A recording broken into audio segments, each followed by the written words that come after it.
All right. It's always like my face looking up, like because I I have know to. I'm doing it. Like, oh. All right. Well, good evening, good afternoon, good morning, depending on when you're watching Lilydale Radio. My name is Stacy Schuerman, and I am the host of Who Are These Spiritualists? It's a monthly little talk interview with modern day spiritualists who are living their life as a spiritualist. And this show is aired on Facebook Live through Lilydale Assembly, along with YouTube on their Lilydale Assembly YouTube page. Thank you so much for tuning in. We're excited to have you here. We are in full season in Lilydale, so I'm sure you've been probably online watching everything happening. Maybe you're even coming out and visiting. So we're super excited to have you on with us. But I'm super excited to introduce you to our guests, or my guest, or ours, because you guys are all partaking in this too. But my guest, Karen, who I have had the honor of meeting in person just a few days or weeks. I don't even know. When we're in season, we lose track of time. Time's irrelevant anyways. Karen Heasley, who is the founder minister of the Spiritual Path Spiritualist Church, which you'll kind of hear about all this stuff. She's an author. She's a spiritualist. She's a historian. She's everything that tickles all of my fancies. And I'm super excited to have her on our show tonight. Karen, thank you so much for coming on. Thank you, Stacy. Yeah.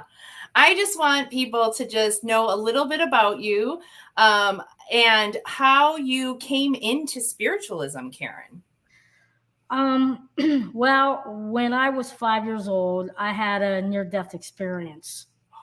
So I was getting a tonsillectomy, and they gave me too much ether, and I flatlined on a table. So right. I went through, a tunnel, and I kept going, and I'm going, and then I noticed at 5, I can still remember this, that I did not have a body after that. So I thought, wow. So after that, I went through the tunnel. I didn't see a lot, but I did see a light. The most magnificent light that you would ever want to see. And I can't even explain it. It just engulfed me. I mean, a lot of people say they see their relatives that had passed from this. I did not. I was 5, but I can still remember it like it was yesterday. Wow. So after that, I came back, and I always say that the veil opened up because when I came back, they came back. The spirit people came back, and from that day on, they were always around me in some way. Wow, that gives me goosebumps actually to, anyone I've ever talked to, not that I hope a bunch of people have near-death experiences, but people who have had near-death experiences that have, talked about their experiences, talk about this presence, this knowing. Yes. Yeah. And so at 5 years old, they came back. Can you I'm kind of being nosy, but can you tell me a little bit, like, when they came back with you, were these like just consciousnesses that you knew? Was it just, spirit guides that you got to know? Like, I mean, how did they interact with you throughout your life? I mean, because you said at 5 years old this happened. They did. How they came back? Well, I would actually see full form spirits in front of me. And they didn't really interact a lot. But I sensed them. I had a sense about it, of them being around. Sure. I think they didn't want to scare me. But I did a couple times actually see full form spirits. Do I know who they were? No, I do not. Okay. I'm just telling you, when I was 5 and came back, Yeah. I really didn't know where they were, but I really believe it opened up the veil between the two worlds for me. Absolutely. Absolutely. So then from that experience, when did you find, I guess, what we would call spiritualism today, like a practice, a faith, a religion, a science, a philosophy, how did you come upon that? Well, when my father passed, and I have to say that my grandmother was also a medium. She was. Oh, okay. It's cool. That's She so cool. also was a strict Catholic, and I don't know how she did the two things, but she was. I grew up in an Irish Catholic family. My father had 8 brothers. Oh And my gosh. yes. So anyway, I knew when my father didn't want us around him when he was passing. And sometimes that, you wonder why that, but then I didn't really know about my grandmother till later on. But at that time, I didn't understand why my father didn't, but he didn't. So when he passed, and it was a time, and I felt his presence in me, like his spirit saying goodbye and going up through me. So I was at the funeral home, and one of my uncles came over to me, and he said, "What time did your father die?" I said, "About 9:30."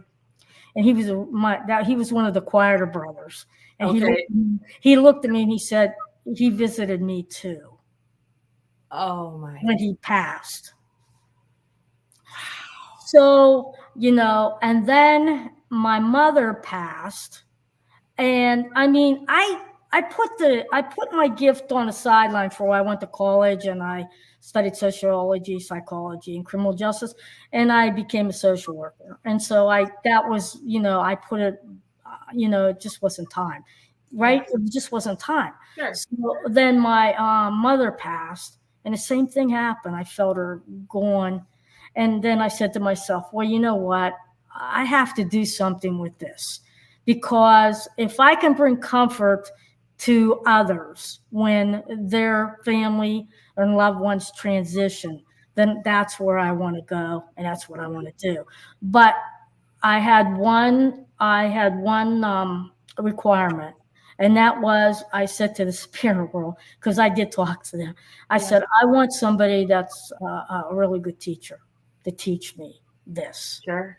And they did give me a good teacher. So that's how that part started. Okay.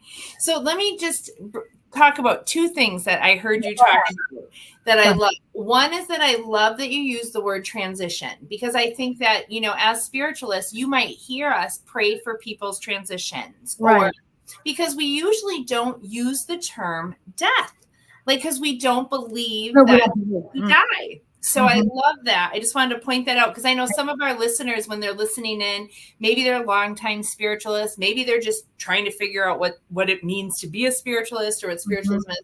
So I love that. I also have to say that I love that you said, well, I talked to spirit and I told them if I'm going to do this, because a lot of people don't feel like they can talk to spirit. They have to wait to receive some form of answer. But really, it's a communication, isn't it? And you're talking. It's always been a two-way street with me. Talking to them. I always say, people were afraid, and I always say, really, truly, I was never afraid when it came around. I don't know why, but I just wasn't. I don't know. Well, that's all right, though. Isn't that a beautiful thing? Not to have that fearful part. Yes. Yeah. So you talk to them, you tell them, listen, I'll do this. I'll be an instrument. I will help. I will guide. I will direct. But you got to find me a good teacher. I did, yeah. And a good teacher, they found you. They did, yes. So how did that journey happen? How did that I was at this group. It was a metaphysical group in Warren, Ohio. And I was searching, because I didn't know anything about anything. And my mind was very logical. So but it was logical, but yet I knew about the spirit world, why, and things like that. Yeah. So anyway, I was there and I picked up a flyer and it said demonstration of mediumship with Reverend Leonard Young. And I said, oh, I don't know. What do you think? I think I'll go, because I don't even know what demonstration of mediumship was. Okay. I never even knew Reverend Leonard Young. I never knew him. So I went, and he had a class right outside Lilydale, and I took it. And I mean, I didn't know anything about him. And that class was platform mediumship. Oh my goodness. Mm-hmm. Oh So my goodness. that was my first class, and that was my very first class. What And a then what a big first class. I mean, oh my gosh. I didn't even know about it. So and then he said, we were then he said, well, we're going to go up to Lily Dell and walk around and have some dinner. And I said, what the heck is Lily Dell? And I never knew what it was. But this all came, and I think it was all in divine intervention myself. Absolutely. You know what I mean? Because Mhm. who in their right mind would they take their first mediumship class, a demonstration of mediumship? And he got me up there. He said, "You get up here." And I said, "Oh man, no, I never did this before, never." He goes, "Oh yeah, come up here." And I did do it. To tell you the truth, I really did. Oh my gosh. Well, and again, just again, tuning into some of our new listeners who might be tuning in, platform demonstration, platform mediumship is when a medium gets up in front of a audience, a congregation. If you're doing it in church, it's like a congregation. If you're doing it, as a demonstration, it's a, audience, but you get up, you have no idea either who you're going to, what spirit's coming in, anything. Nope. You get up and then you have to demonstrate, prove the continuity of life, give a message, give evidence. Oops, I'm sorry. Our dog That's all right. decided It's to all right. start barking. Hey, Bubby. Look at this. I love live TV. Like, you just never know what's going to All happen. right, it's fine. But you have to get up in front of these people and demonstrate continuity. And that's the first class you took. That was the first one. Very first. That is I never took anything else, and then I thought, well, I kind of like this. Yeah. I mean, actually, I wanted to learn, right? Yeah. Well, and they threw me into something I really had to learn. I'm in the spirit world. Yeah, absolutely. And then you talk about what I love too is the divine timing, right? Yes. Because so many of us are, trying to control or to be in charge of, our life by a timeline or a schedule or something, and this was just spirit doing its work, putting you right where you needed to be. It was. I'm like, oh. So then I started taking classes, up in New Jersey, the Journey Within. And then, I just progressed, and I knew I was in the right place. Yeah. And I mean, it was hard for me at first because being a social worker, and being a spiritualist, and then it was kind of hard because I'm from a small community. Yeah. But, it was something that I knew that I had to do. That's so cool. That is so cool. It's like I just love that because to me, when I'm hearing you say it, like I feel the energy behind it, and it's just like, it's the purpose, right? It's the purpose. Absolutely. And that has really, that whole thing, I have to tell you, Karen is not going to float her own boat, but I will float her boat for her because you have done exquisite work in not only, running a church, which I have to tell you, I've been a pastor of a church. That is not an easy task. And I'm telling you, her congregation, you guys, oh my gosh. I mean, family and fun and love. And I got to see that because you also authored, books about spiritualism. And more importantly, not just about mediumship, but the actual history of our movement, which you guys, if you've listened to my show, you know how much Me too. History is important. And I'll tell you, Karen has been I remember coming across your blog. Yes. And you would put up like a monthly, or I think it was monthly, it's like weekly blogs. Yes. Weekly blogs. Weekly blogs. So what led you to love the history of spiritualism so much? I think I love history anyway, any type of history. I was always involved in it in college. But what really, it just intrigued me that really when you get to know what the pioneers did and where they came from and the struggles they went through, it makes you appreciate being a spiritualist all the more. Oh, I love that. And you're so true, because this was, we don't realize how blessed we are to be able to say, hey, we talk to spirit. Hey, Right. we demonstrate mediumship.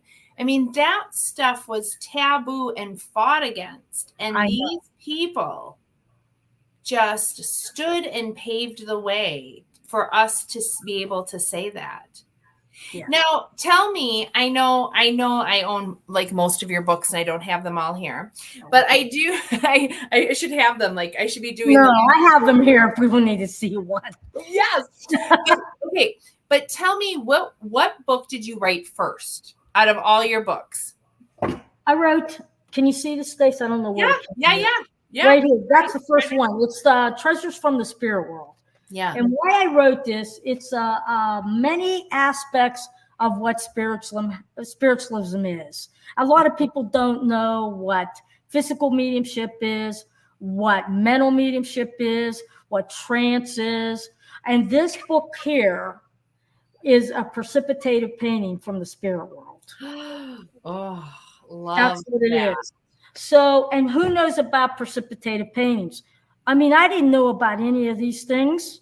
So I thought, well, if I don't know about it, let me write a book about the different areas, the Bang sisters, right? The Campbell brothers. Yeah. You know?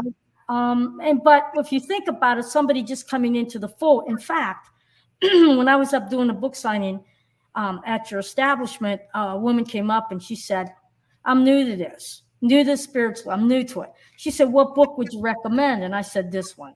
That's the one I recommend. Yeah. You want to do it for a time, that one. We just did automatic writing is in it. You know, everything I could think about, I put into that book. Yeah, absolutely. Well, and I saw too, I was paging through mine because of course I have a copy. And you also start to talk about the history because you're talking about the Fox sisters. I do. You're talking about, the movement, because really we call spiritualism a movement. I feel like that's the best word to describe it, because it's not just a religion. It's not just the science. It's not free thought. It's a combination of all of them. Yes, it is. Yeah. And these people, I mean, I'm blessed because I go through all the archives, looking and finding, and I just love it. But it's truly when you, how do I say that? When you come across a gem of something, a piece of history, like the camps, I went up to Camp Etna because I was very interested in Mary Vanderbilt. Very much. Me too. Very, very interested. So, and nobody really knew about her. I don't mean some people didn't know about her. I don't want to say everybody, but think about going up to Camp Etna. And what I did was I went and I saw her cottage, and then I went down to the docks, and a lot of the cabins caught on fire, but hers was still there. So I went down to the platform where her husband Charles had a train or a railroad line from New York up to Maine. And they would bring people up when she was demonstrating at the camp. And I think 1 week she demonstrated, I think there were 6,000 to 10,000 people in the week. Yeah. But you know what's fascinating about this? She could have been buried anywhere in the world, but she picked to have her ashes at Camp Etna. Yeah. Yeah. She was best friends, or very good friends, I should say, with Mercy Kellwalliter. Yes, she was. I am a huge fan of. Yeah, a big part of Lilydale and the movement. And Mercy wrote a memorial book for Mary Vanderbilt. I mean, fascinating. And this, Karen, I'm telling you, you are the reason why I love history, because you find people.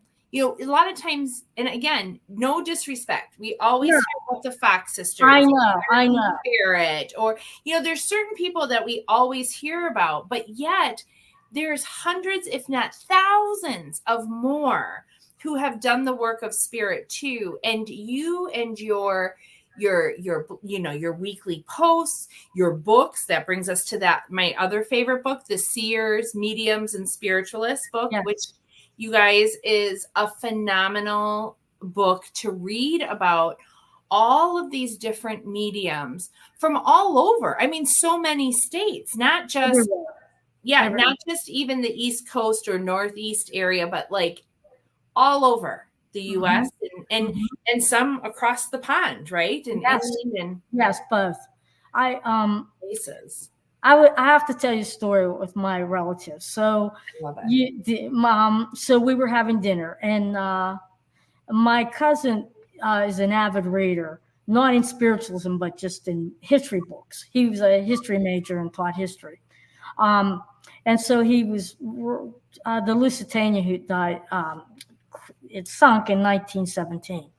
So he said, "Hey, I said, "What?" And I'm eating dinner, and he said, "There was a woman on there that was going over to England and to see Lodge." And I said, "What was her name?" And he says, "Theodate Pope." And I said, "Oh, so you're asking me to tell you about a spiritualist?" And I said, "Oh, you sure you're not a closet spiritualism?" He said, "No." So then I said, "Okay."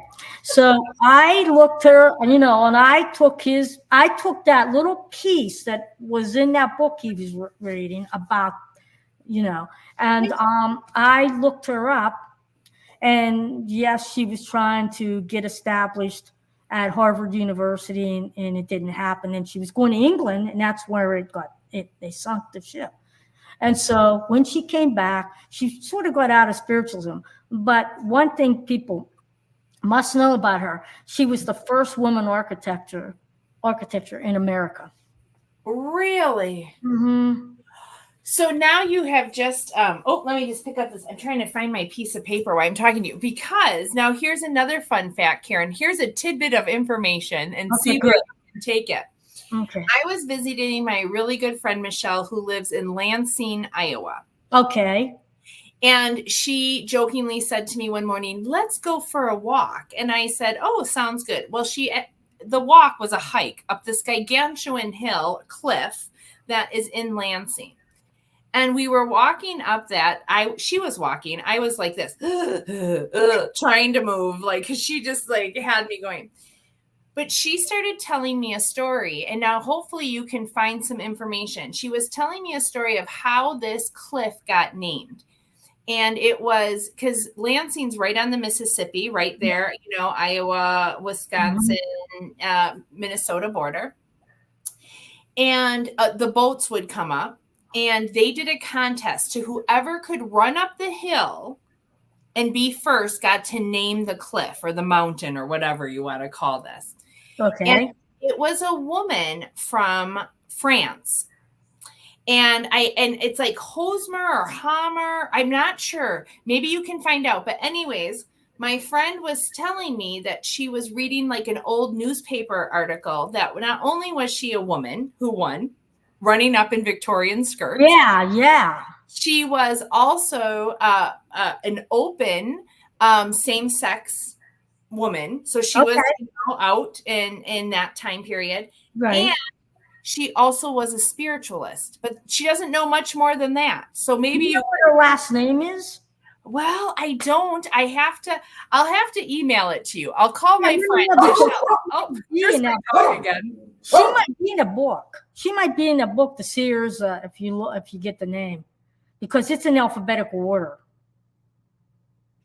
Okay, good. I'll check. I had to mute because my dog's decided. Okay, he must be like a squirrel out the window, everybody. I apologize. He's just having a good old time, barking away.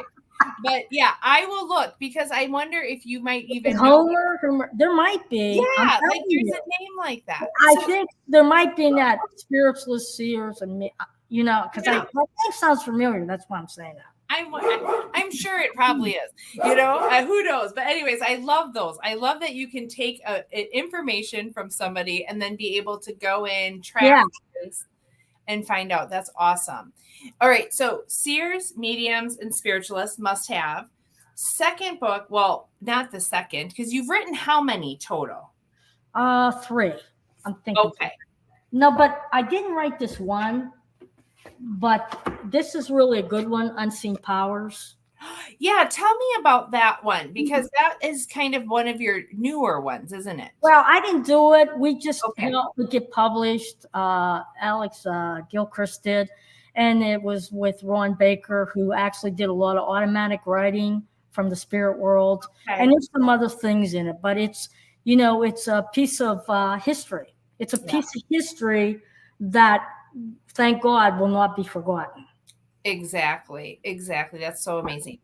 Well, and then the other book, which I also, these are just for Yeah, me, for yeah. any of you, our Um, listeners, these are must-haves in your, if you know, if you are, a spiritualist, if you are, a student of spiritualism, whatever, these are must-have books. The Spiritualist Camp book. I um, think that, oh my gosh, Karen, I don't know of any other books that this, have went in to that's it. so much I detail. know. Yeah, it took about almost two. I took at least a year, more than a year, to do that. Yeah. Yeah. And I think people need to realize that our movement wasn't churches at first. It No, it was, wasn't. It was camps. It was camps. yeah. Yeah. It What, was. when you were putting together that book, what was some fun, tidbits, or what kind of was some fun things to learn about camps when you were writing that book? Well, some of them just started out. They just put tents down and were intense. You Yeah. know, I mean, they were. Just it was just they were so determined in this movement. They were, and some of the things that came out of the camps were fascinating. Some of the phenomena, Oh you my know, gosh. right? Yes. Some of the phenomena. I Yes. mean, the Camp Silver Bell is one that I think about. Um, Camp Etna Yeah. and Lilydale, of course. But I Yeah. just think the camaraderie of all the spiritualists getting together. Absolutely. You And know what I these, mean? yeah, absolutely. These people, and they traveled. Like even Wisconsin, you would be surprised. There's been camps, California, Wisconsin, Right. Washington, Iowa, Illinois, Yeah. New Hampshire. I mean, there's just so many camps that, they might not be around now, but some of them are. I mean, some of Some them, of them are. Some of them still yeah. are. Like I mean, of course, I'm sitting in Lilydale, right? Lilydale Radio, Right. right? But I'm originally from Wisconsin, and that, There's Wanawa, a camp there. That's just what I was going to say. That one's still yeah, still going. in And that's when, existence. yeah. And those all started, like you said, with tents. I mean, just tents. Yes. And they would travel, and it would take, thank goodness for trains at some point, because that got some travel easy. But I Hmm. mean, they would travel hours to come together to, heal, demonstrate mediumship. It's just amazing. And the phenomena that happened was Oh my God. incredible. Do you know that? It Yeah. was incredible. The phenomena, Incredible. really. It was. Incredible. Love Yes. it. So tell me a little bit, Karen, though, because I know like your church, I haven't been there yet, but I'm on my way. I'm telling you, Okay. folks. I told Karen after I met Karen, she came up, like I said, for the Meet the Authors at Sacred Grounds. And her gang, I call them a gang, it shouldn't call them a gang, but her congregation and friends came out in droves. And we had so much fun, laughter Yeah. and talk in every room, constant. So great. Tell me how your church came about. Like, how did that manifest itself? Well, well, when I was in the Journey Within, Reverend Leonard Young and Jan and Havoc said, Jan and Havoc and I were having dinner at the Stockton Friday night, and she said, Heasley, she called me Heasley. Heasley, when are you going to open that church? I said, I'm not. I'm not doing a church. And this was in August. And then the next night, we went to dinner somewhere, and she's looking at me, and I said, don't you? I know what you're going to ask me if I'm open a church. And I mean, it wasn't all about a church for me, Stacy. I'm pretty low key, and I want to do things. And then that was in, let me see, that was in August. And then by October, my husband had a friend of his that went to a lot of auctions. I have to say this. He called him up and said, hey, is your wife still looking for a church? And my husband, are you still looking for a church? And I said, yeah. And this church was up for state auction. So that was in October, and by December, I had the church.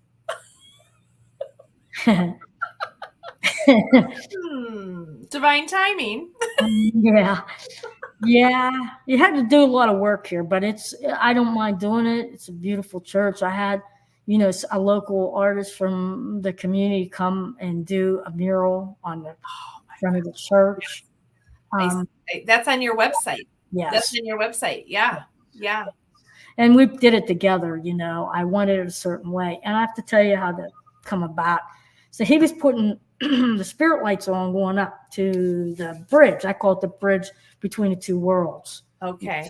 Going the spiritual.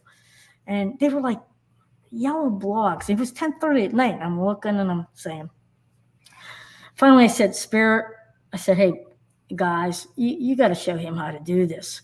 So he was taking pictures with his iPhone, right? He took a picture and he looked at it. He said, look at this. And I looked, it was right above the angel's, right above the angel's head. Okay. And he said, Larry, you know what that is? And he said, nah. I said, that's a spirit light. I said, you know how I'm trying to get you to do the spirit lights, right? He said, yeah. He said, well, there it is. He goes, oh my God, I'm freaked, but I'm freaked in a good way. Then he came back the next day and did the spirit lights going up perfect. Oh my gosh. I love that. I'm freaked in a good way. I have to remember that because that's a good thing for all spiritualists to say when we get, just astounded by what spirit can do, okay, we're freaked in a good way. I was like, I said, we were in the, sanctuary and I'm saying, I said, this spirit, look, you know what? He's not getting this. Somebody better help him. And honestly, he took I didn't even know he was going to take a picture. Took a picture, and then the spirit light was right above the angel's thing. Oh my gosh. That's great. So tell me when are your services? How can people find you? My services are Sundays at 11 o'clock every Sunday. In Newcastle, right? Newcastle, right in the city. Mm-hmm. And we have a lovely koi pond. We have a lovely picnic shelter. We have a fire pit. I mean, it's just I'm all about community here. Yeah. One thing that I always stress for us as a spiritual church, you must immerse yourself in the community so people don't think, wow, that's a woo-woo church. What are they doing up there? And oh my God, And I have always immersed this church in a community. Always. We go, we do things with United Way. We do things at Christmas time with another agencies and buy Christmas gifts. We have a Thanksgiving dinner that's free of charge that anybody can walk in the doors and eat. And we have we have one restaurant that gives us like mashed potatoes and things, the little things we need for the dinner. Yeah. And, we always do that. Karen, you bring me into a question that I usually ask all my guests, and I think you literally just answered it. And I just want to state it because I think what you are saying is so important right now. Because how do we keep spiritualism and its movement moving forward? How do we keep being out there? And you just nailed it right on the head. It's all about community. It's community. And then what I did further, my social work, I knew a lot of people in town because I did social work for over 30 years. Sure. And I said, you know what? I love meditation. I had a woman. We actually have chair yoga here at the church too on Tuesdays. Nice. So what I did is I went to the school district in the city and I proposed to have meditation and yoga. And what they did is they put us with kindergarten to second grade kids, and we taught it before the pandemic came through. Wow. See? And they knew we were a spiritualist church. I mean, they knew it. Yeah, absolutely. I don't think, we shouldn't hide ever. No. I don't. The fact that we are spiritualists. You're exactly right. And we go out into the world and we talk to people and we tell them, I'm a spiritualist church. I'm a spiritualist. And you know what? They look at us and they're like, well, you're pretty normal. That's what I hear all the time. Like, yeah, that's true. Especially when, that is, to me, that was something that they let us come in and do yoga and meditation for these kids. yeah. Yeah. And that's all part of living the lifestyle of spiritualism, Yeah. being connected to self, being connected to spirit. Oh my goodness. Now, if people want to buy your books, Yes. where can they do that? They're Amazon. Amazon. They're Yeah. all on Amazon. Yes. Now I want to remind our audience and our listeners that this is a pre-recorded interview, but I always watch the comments under the videos, and so I'll put in some links to Karen's books when the once this is out, and put on the on the social media, the live streaming places. I'll have that again though. And what is the website for the church, Karen, again? Spiritual Path, spiritualistchurch.org. .org. So look that up. And is that where all your weekly blogs and stuff are? Yeah, I even have things from the Neural Arc Society, like some seances, Christmas seance. I got and I put them on there. Nice. Resources so people could actually listen to that. Oh, perfect. And you do a lot of classes too. I do. Yeah. We do lectures every Saturday. I bring in different spiritualists and teachers to come in and talk about things. Oh my gosh. I'm telling you, I know. I said as soon as my season's over, as soon as fall hits, when I can get away from really. Yeah, I know. I will be down up there over. It's kind of down and over a little bit, I think. A little bit. It's down. Yeah, it's about 2.5 hours away. You can find it. Absolutely. It's funny, but I wanted something else to do that was kind of unique. So we had a dinner, and I worked it out with a local caterer, and he asked me what we did, and I told him, and he gave me a really good price. We had a full course dinner. Buffet, and then we did spirit messages. But instead of we had each medium have their own table, and they did like 5 minute messages. And then at the end I did some platform, and we also had my assistant pastor did spirit art.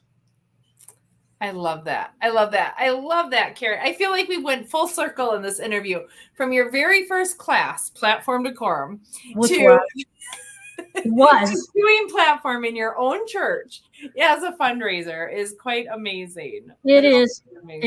And I just want to say that, if once you build up that rapport with the spirit world, the sky's the limit with them.